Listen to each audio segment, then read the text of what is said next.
What's up, everybody? Victor here, and it's time for yet another nation guide, this one being for Gotland. The Lions of the North DLC has made Gotland one of the more unique tags that you're going to be able to play in this game because you actually have a set of mission trees that you get to pick from. 3 of them, in fact. 1 being a monarch, 2 being a normal merchant republic, and 3 being a pirate republic. If you want to be a monarch, you're going to click this first option, and we're not covering that in this guide. So we're going to go down here and become a republican, and then you have either the top option to be a republic, or the second option to be a pirate. In this game, we're all going to be pirates. So let's go ahead and start this guide off the right way with the estates and privileges. As you can see, at the start of the game, you're going to be very, very limited in what privileges you actually want to give out. The reason why is the moment you unpause, you will be losing all of your estates and privileges. So if I go in here and I grant primacy of the nobility, it does absolutely nothing. So instead, what you're going to do is you're going to grant the patronage of the arts because this will give you extra prestige. You're going to grant private trade fleets because it'll let you build light ships easier and cheaper than you would the moment you unpause. And then what you're going to do is you're going to sell crown land and dev up your production in Gotland once. Just once. Just turn on encourage development, and then dev it up.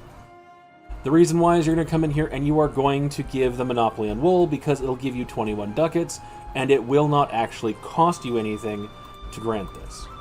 Because, well, again, you're simply going to get rid of your estates. So you might as well do it for now. With that done, let's now turn to the military and everything else. I will say that if you are uncomfortable with using the estates like this because you think it's an exploit, which it might be considered one, you don't have to do this. It's simply nice to have the bonus money as well as having the dev cost here so you can throw a couple of points of dev down with having it being a little bit cheaper than it would be otherwise. It's not exactly that important. Now let's turn to the military. You're simply going to hire 5 light ships and then as many galleys as you possibly can. And then you're going to turn off the maintenance of both your army and your navy. That's it. That's all you're doing with that. And then you're going to delete this fort. The fact is that if they land on Gotland, it's over. They already have troops on your capital. You're not going to be able to stop them at that point because you're not going to have an army at that point. So just go ahead and delete it so you can save money and not have to deal with that nonsense. Now let's turn to diplomacy. There are 2 fundamentally different strategies when it comes to starting diplomacy. There is the traditional strategy where you get allies, you use those allies to expand until you are eventually strong enough where you don't need allies to expand. The second path is simply the privateer's way government reform, which is the second one right here, and it gives you morale of armies and navies, which makes it so you're more likely to be able to fight on your own without needing any AI help, which is very, very useful because, well, you're not able to get any non-Pirate Republic allies if you have this government reform. So you're going to be standing on your own against the world, or you're going to have allies. Pick one. Now this guide is going to go down the privateer's way path. The reason why is that is actually more consistent than relying on the AI, but it is up to you. So because I'm going to go down the privateer's way path, I will briefly explain what allies you're looking for. Simply put, look to see who is rivaled to Denmark and who is rivaled to the Teutonic Order. The reason why is that when you start this out, you are threatened by both the Teutonic Order as well as Denmark.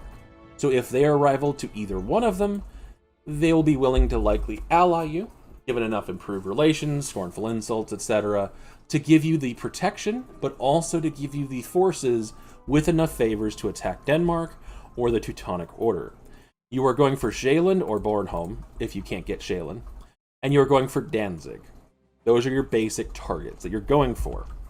So why is it the AI is a little less reliable than simply doing it on your own? Well, as you can tell, neither of these two, and most likely anybody that's willing to ally you, they're not going to have a navy.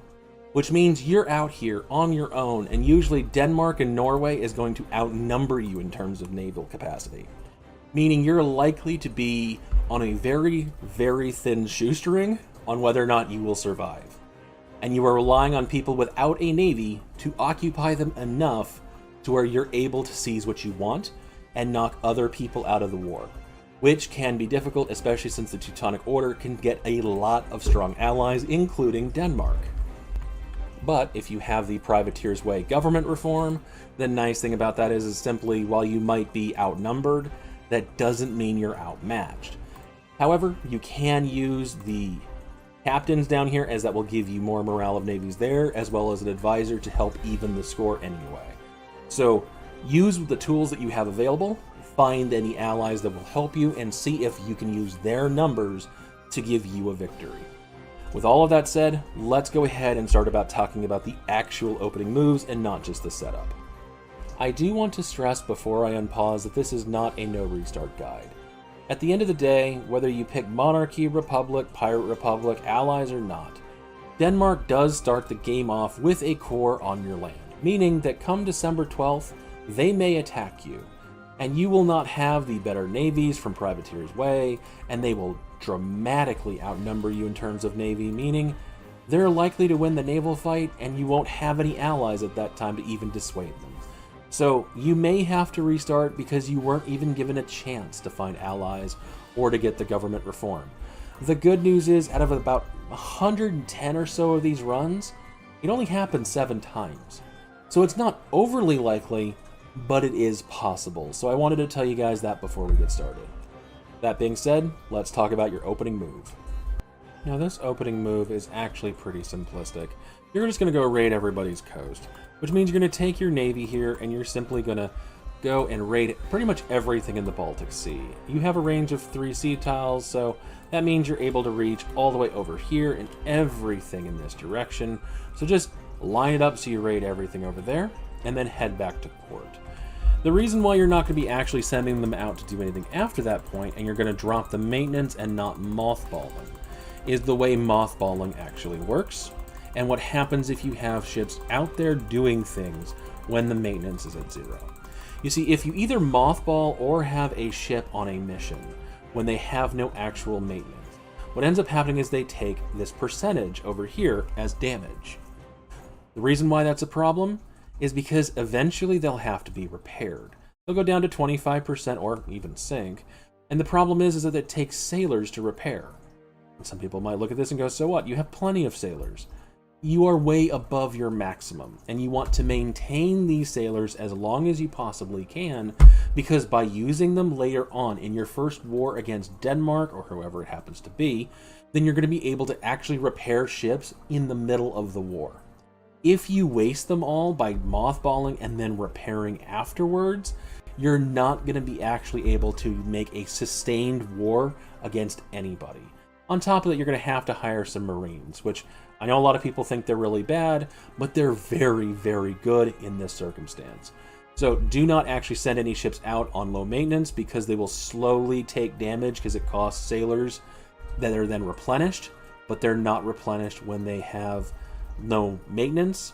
So just don't send them out for now. But with that being said, I actually have to go for a few years while I build up this navy and wait. During that time, I'm going to continue to develop this province. The reason why is I need 15 development. Once I hit 15 development, I'm able to expand the infrastructure of Gotland. And this is very, very important to do, because you're playing tall right now. And what you're going to be wanting out of this expanding infrastructure isn't just the development cost going down by 25%, though that's huge. It's also the 15% local shipbuilding time, which will apply to all of these ships being constructed. So as soon as you have the 15 development and then the admin power to actually do this, do it. It makes it so much easier. Yes, it will cost you a bit more in governing cost, but you'll make up for that later on. With all of that being said, I'll see you guys in a little bit. And welcome back, everybody. So it's been about 10 years, and during that time I've constructed a relatively decent navy. One of 16 galleys, 4 cogs, and then 11 light ships. Now usually you're able to pull this off with just 10, so that you can complete this mission right here, which simply requires that you get 15% trade power with privateers. The reason why I needed 11 in this case is because my admiral, for my ruler, only has 2 maneuver pips, and you kind of need 3 for 10 to work. So it's kind of a luck of the draw on whether or not this works. If it's not enough, or if you just have a bad admiral, just build another light ship, you'll kick you over the amount so you can complete the mission, because this gives you claims on a lot of provinces, and I mean a lot of provinces. Now that that is done, you don't need these light ships anymore whatsoever. So just go ahead and delete them, and then you're going to be replacing them with a few more cogs. I'm not kidding, you are going to need these cogs and you're going to want them. While it is entirely possible that you can win without them, at the same time, it's still luck if you don't build this many cogs. So it is worth it to take it slowly here to ensure success against Denmark. Once it hits November, you're able to go out and raid again and go steal everybody's money again. Once these cogs are built, it's time to go, and I'm going to end up merging these guys and then breaking off the 2 Marines here and give them a general when I'm ready to go. So I'll bring you guys back once this construction is done. See you guys then. And welcome back, everybody. So it's been a few more years. I have my Navy up to tip-top shape. I have the captains in control, and they should remain in control for a very long time. I have a Morale of Navies advisor, and I should be good to go. And even on top of that, my Admiral is not half bad. I also have 2 Marines here, so I can do quick naval invasions to try and occupy things. Now, again, you might not need a 30 stack of mainly galleys to win this. However, if you look at who Denmark happened to ally here, they're going to have a decent navy, and I wanted to make certain I have as many advantages as I can get, and I still can't guarantee I'm actually going to win this because I absolutely can roll a bunch of zeros. But still, I'm going to do it. Now, Bornholm is what you need to make the war goal. Anything near Gotland, you have to actually siege out Gotland to get. Bornholm you can get on its own. And that's all you effectively must get right now. The rest of it is good to get, but not exactly required. With that being said, I'm going to go ahead and declare. I'm going to take my 2 Marines here, hire a general, and get them moving to Bornholm as quickly as possible. And this is simply going to be, can I wipe out their navies fast enough to where I can pick them apart and not have to worry about them? Because if I can pick off, say, the Danish Navy before all of these other guys get involved, I'll be much better off. So I'm going to pause the recording because this is going to take a while, but on top of that, it's going to be a lot of dancing back and forth with Marines, and I'll try and see if I can include some of that, but we'll see. See you guys in just a second. Hey guys, it's mid-war, but I wanted to remind you guys, just in case you forget, that just because you're at war with somebody does not mean that you cannot raid their coasts. So be sure you raid them, because what does stop you from raiding is piecing people out. If you have a truce with them, you can't raid them. However, if you are at war with them, you can raid them if you're still in the middle of the war. So before you piece out Denmark for whatever you end up taking, be sure you raid all of Sweden, all of Norway, anybody you possibly can before you peace out. So in my case, I pieced out with the Teutonic Order, which would have been really bad had Danzig here not been spit out. So just keep that in mind. And just so you guys can see how this war has been going on so far, except for this first one where it was 31 to 82, where they won, it's been nothing but winning. And I haven't gotten tired of winning yet. Basically, this first one, if they do outnumber you that bad, let it stay until you're able to run away, and then absolutely do so. The reason why is they will retreat and scatter half the fleet, if not more, to go repair because you did that much damage. And you'll be able to pick off the very small navies right after that, and they won't be able to recover. Not to mention all of those, as you can see, I lost a little bit, and then I gain and gain and gain and gain, and I've deleted about 40 ships so far. From light ships to galleys to cogs, I even captured 2 heavy ships right here that I'll sell later. So just be sure you pick them off in small fleets, and if they do gank you with one large one, do some damage, retreat. They will then head to a naval port to repair, leaving you to pick off the small ones again. But I'll see you guys in a little bit, and then I'll explain the marine juggling as I was trying to explain before. See you then. Well, that war is now done. As you can see, I occupy about half of the Danish total landmass, And I have enough war score to not only take all the provinces I want here, but even almost enough money to completely pay off all of the debt that I went into just to win this war. So, all net positives. But before I actually peace out, I did want to explain what marine juggling is, because it's how I ended up winning this war as effectively as I did. Now, it's all based off of how naval invasions work, the notifications of them work, and how the AI responds to them. So let's say I tried to invade England with 20,000 troops in London. England would get a notification across the top, as do you if you're being naval invaded, telling you who's invading you, with how many troops, and in what province, so that you can either, as England say, send a large enough army to push me back into the sea, or send a navy over to sink my ships so I can't land. It allows you to react before they end up landing. Well, the AI gets those same notifications, and they will respond in the exact same way. They'll send their navy if they can, though they tried, but for whatever reason they just stopped towards the end. It's almost like they didn't have a navy. But after their navy isn't an option anymore, they will send their army if it's available. What that means is if they're in another active conflict or there's another threat out there, they will handle that first. So if Sweden declares their independence mid-war, they will be up here fighting. They won't be worried about where you're gonna possibly naval invade, though they will try and send a couple of troops. If Russia or Muscovy is invading Sweden, and Sweden is loyal of course, they're gonna be over here fighting. Not worried about where you might be navally invading at some point. They're not gonna keep troops over here just in case. In this instance, however, they never got attacked by anybody else. On top of that, they had a bunch of allies. So if I wanted to siege out this stuff in this box, and all of their allies are in this box, they're probably going to make it to me and destroy my army before I can siege anything out. So I have to find a way to pull their troops away, and you use Marines for that. What you do is you end up getting the 2 Marines, just like before, and you occupy Bornholm because it's the war goal. But once that is done, you then take your 2 Marines and you occupy this province up here. Because it's so far away and it takes so long to march up Sweden with any troops whatsoever, that what you do is you quickly land, and before you even land, they'll be sending their troops up here to stop you because they get the notification the moment you try. Once you land, you occupy the province, you scorch earth, and you run.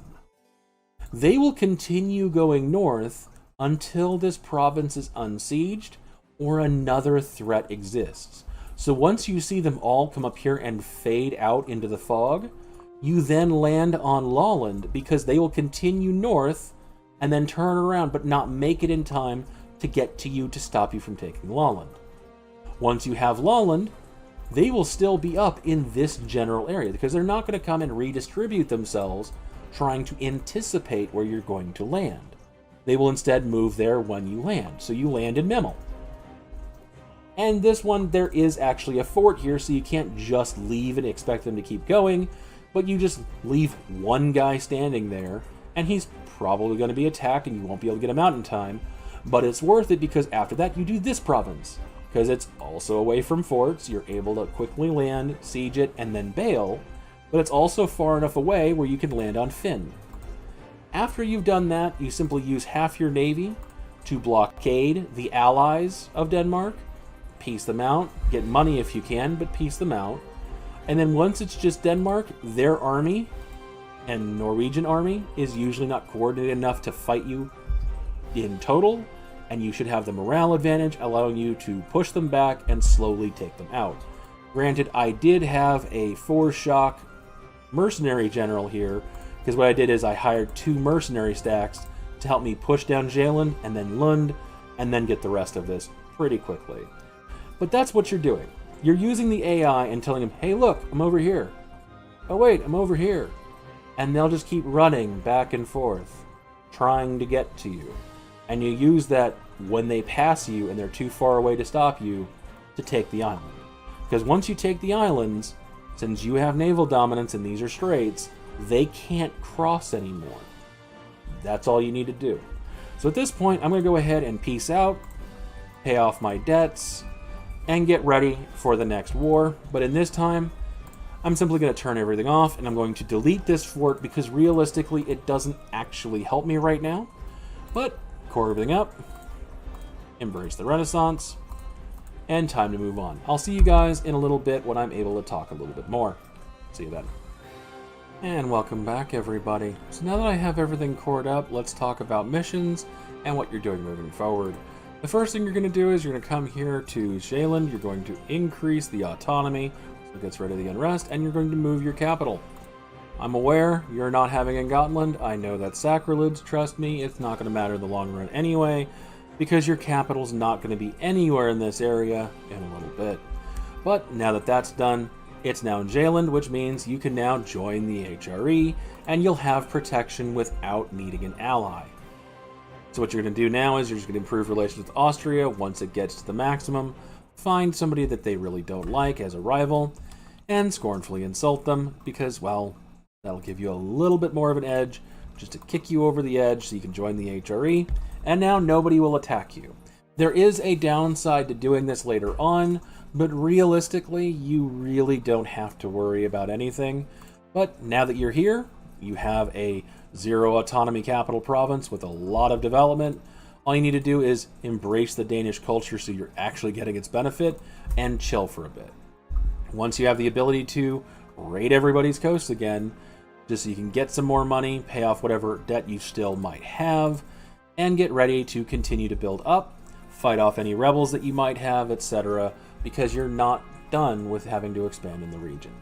So I'm going to pause the recording because I need to wait for my truce timer with Denmark to get down, as well as also to get some new ideas unlocked, namely exploration, because that's the next phase. However, I do want to talk about this mission right here. You see, as you can see, there are two benefits in here for upgrades to things in Gotland. First off, you get a Center of Trade upgrade by 1 level. If you upgrade it, however, to level 2 to try and get it to level 3, it will not upgrade anything. So don't upgrade the Center of Trade to level 2, it's not going to actually work. Now the second thing is it changes the development of the monument by 2 levels. If you click this now, you'll get the 2nd level, which is nice, it absolutely is. But then you'll have to pay to get it to level 3.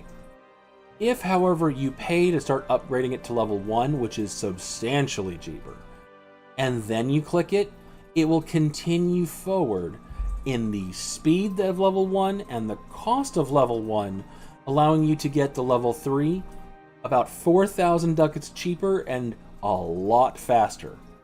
So don't click this until you're able to at least click to upgrade this by 1 level, and then go for it, because then you'll get to level 3 in about 10 years. With that being said, I'll see you guys in a little bit. And welcome back, everybody. So it's been a couple of years, just raided everybody.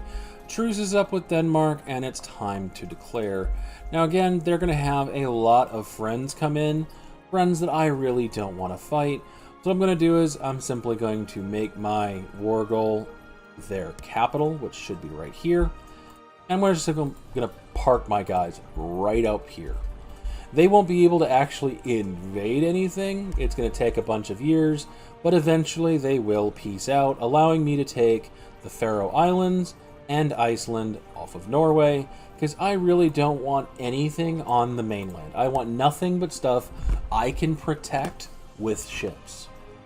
Whether you choose to go onto land to push into the HRE, completely your call. Right now, my main focus is simply to continue with the missions, because once you complete these missions, you're going to have a lot of expansion opportunities that are going to be better than really expanding into the HRE. So I will see you guys in a little bit once I'm able to talk about some more once I have finished this war. See you guys in a little bit. And this war really is nothing compared to the last one. So I'll see you guys in a little bit. And welcome back, everybody. So after waiting for a couple of years for their allies to eventually peace out, so I can land and end up occupying their capital in this fort, I'm now able to peace out. And I'm going to take, of course, Iceland, the Faroe Islands, but I'm also taking their capital. You do not have to take their capital, and usually I wouldn't. Right now, I want their capital for one very specific reason. It's Hussite, and I want to use it to become Hussite. You can always keep whatever religion you want. You probably will not have Hussite anywhere near you to flip to them, but you may want to flip to Protestant because the next thing you're doing is trying to colonize the Caribbean, which will almost always require you to be colonizing into another Catholic's colony. So at this point, I'm going to go ahead and send my guys out to explore. And once you end up seeing Bermuda, you have a mission here that will start a frontier in Bermuda. And all that means is that you'll get a Siberian frontier there. That's all you need to do, and you'll pretty much get that to start colonizing. So I will see you guys in a little bit once I have Bermuda done, but then I have the following mission done, which is just have 5 provinces in the colonial Caribbean region. That's all you need to do. So you're going to be colonizing for a bit, hence why I got both exploration and expansion ideas so I can colonize a bit faster than I probably otherwise would. And yes, this is a slower burn here. So just keep raiding people, use this province up here to really harass England and take as much money from them as you possibly can. But with that being said, I'll see you in a bit. And welcome to the Age of Reformation. As you can see in front of you, I am currently at war with Portugal. And Spain. And England. Basically what happened is in order for me to show you the rest of the guide and walk you through the events and actually show them to you, I would have to own Bermuda, and Portugal grabbed it first. Now normally they will not colonize Bermuda until they have colonized the rest of the Caribbean, but in this game for whatever reason they kind of picked it up first, meaning I only have 3 options available. Either 1, restart the game, and try and move fast enough where I'm able to get Bermuda first using the Beyond the Sound Toll mission, which will drop a frontier colony on Bermuda, meaning I'm able to colonize it without paying for it, and it happens very rapidly. 2, I build up a massive empire allowing me either with allies or solo to take on England, Spain, and Portugal, and eventually get Bermuda that way, and that will take hours. Or 3, roll the dice randomly, see if I can pull off shenanigans. If I can, I'll show it to you. If I can't, I'll just explain the rest of the guide. And since it's currently 5 o'clock in the morning, well, I went with option 3, and yeah, I can't pull off the shenanigans. I'm really sorry. So instead, I'll simply explain the rest of the guide moving forward. Let's talk about those potential allies I was referring to. You see, at the beginning of the game, Privateer's Way is an amazingly useful government reform. The reason why is because you must win the naval war against Denmark or you're done. Just period, the end, you must win that naval war. And any real ally of substance that you can pick up doesn't have any navy. Poland, no ships.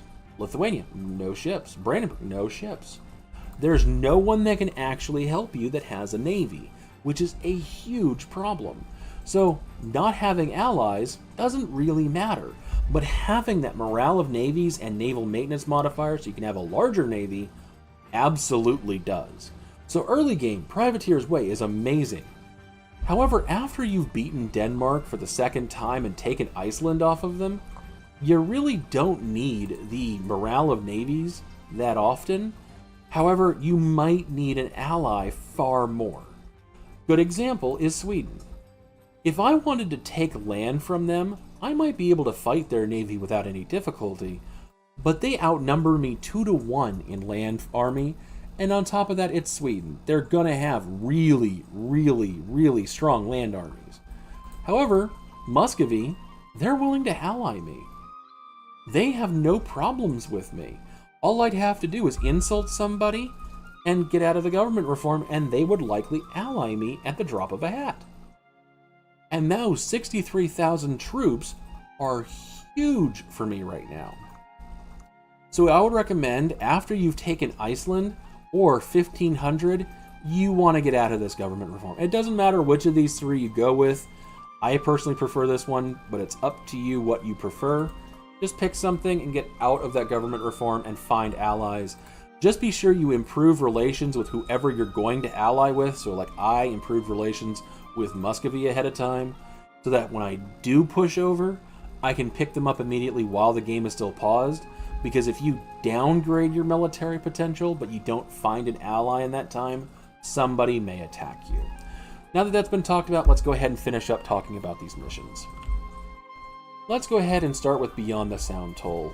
The way this mission works is if Bermuda is not colonized and is not in the process of being colonized, it will drop a frontier colony on the province for you. It works just like a Siberian frontier. You don't pay any maintenance to have it colonized. It happens very quickly. The useful thing about it is it'll give you colonial range for a huge area. So you don't really need to go very far into the exploration tree to be able to see it, because you don't need that much range to see Bermuda.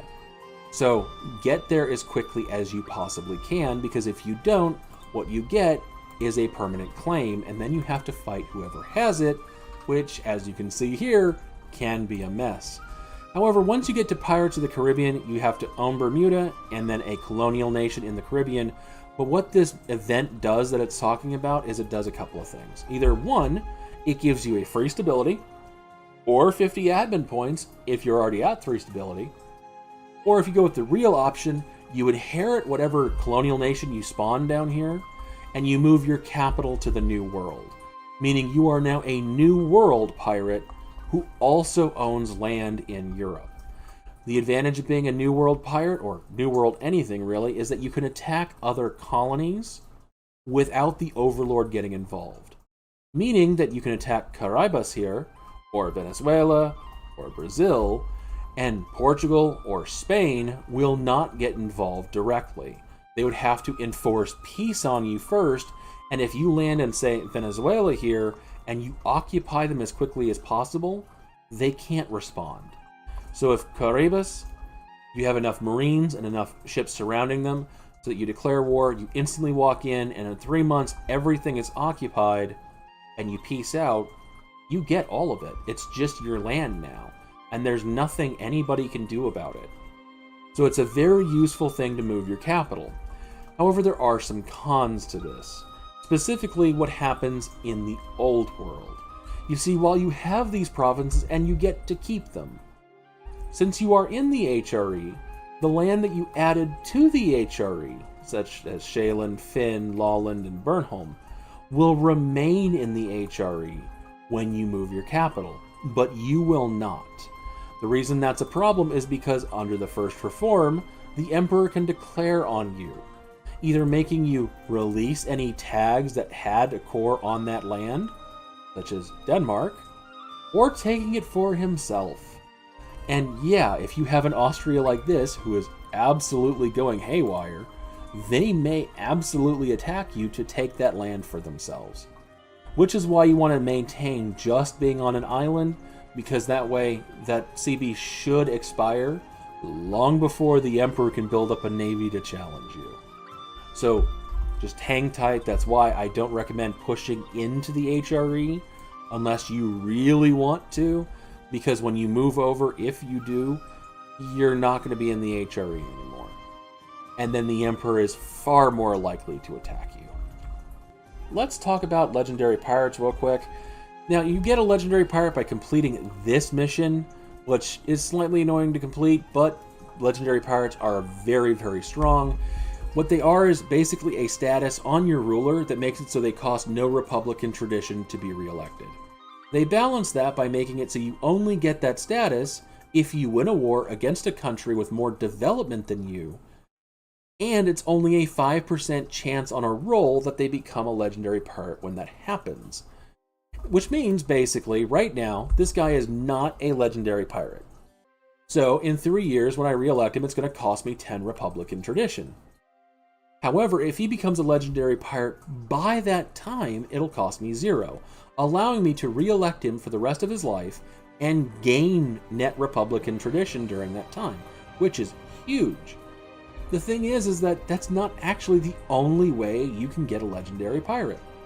If you complete this mission first, these 3 missions also give you legendary pirate status.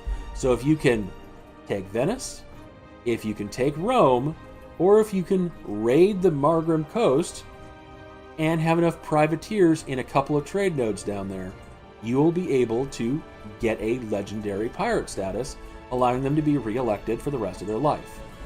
This also stacks with the Formalize the Right of Re-election government reform. This government reform is pretty simplistic. It gives you a decision that you can click once every 15 years with at least 55 Republican tradition, so you can't do this one low. But it, for 5 Republican tradition, causes a snap election. Now, if you re-elect somebody, it'll make it cost 50% more to re-elect them. But it is just like any normal election. So if I click this right now, it'll make it so we have an election right now. And it'll bump him up to a 644. The thing is that since it costs 50% extra to re-elect them, instead of costing 10, it'll cost 15. Meaning I just spent 20 Republican tradition to bump him up. However, if he's a legendary pirate, 50% of nothing is still nothing. Meaning you're spending 5 Republican tradition every 15 years to make this guy become a 666 earlier and get the 50 extra monarch points if they're a legendary pirate. Otherwise, I would not recommend this at all, this reform at all. But if you have the ability to get a legendary pirate, and you do, I would strongly recommend using any government reform you have to flip to this government reform as soon as you can, because having those go will give you a lot more monarch power than you probably will know what to do with. Just like going down here and finding this reform, allowing you to raise provinces so you can be just like my Pate guide, where you went from Pate to the Somali Horde, allowing you to both raid coasts and siege and loot down provinces. You'll be able to do the same now, just against Sweden. It's because IKEA is bad, I guess. But yeah, you'll have very, very strong government reforms. Just pick what you think will be fun. There's a lot of options in here, all of which can be fun in their own way. So I'm not going to tell you how to play, but yeah, there's a lot of things in here that are going to be really, really nice. I will say that playing Gotland Pirates has probably been one of the funnest experiences I've played in EU4, probably since I played Pate into Somali Horde Pirates. That's the kind of game you're expecting. Because basically, once you can break out and take out Denmark and expand into the New World and move your capital, once you've accomplished that, your entire game is, can I make Gotland be written from the north to the south of the New World, while at the same time controlling enough islands around the Old World to make everybody hate me while I burn the Old World to the ground to finance the New. Because that's what you're doing. You're building an empire to the west while burning the empires of the east. And there is nothing more satisfying than seeing everybody hate you, but not being able to do anything about it. And having all that pirate treasure being sent the opposite direction, ignoring the trade routes, just going the other way. It really is just an interesting concept and fun way to play that I haven't had in a very long time. And I hope you guys have the same kind of game. I really, really do, because it's this kind of game that is just perfect. I think that while Norway was fun, this was just nail on the head. I really think Paradox nailed this one. So I hope you guys enjoy this. And you guys should be good to go with what I provided. If you like this kind of content, though, like and subscribe. I will absolutely be making more nation guides.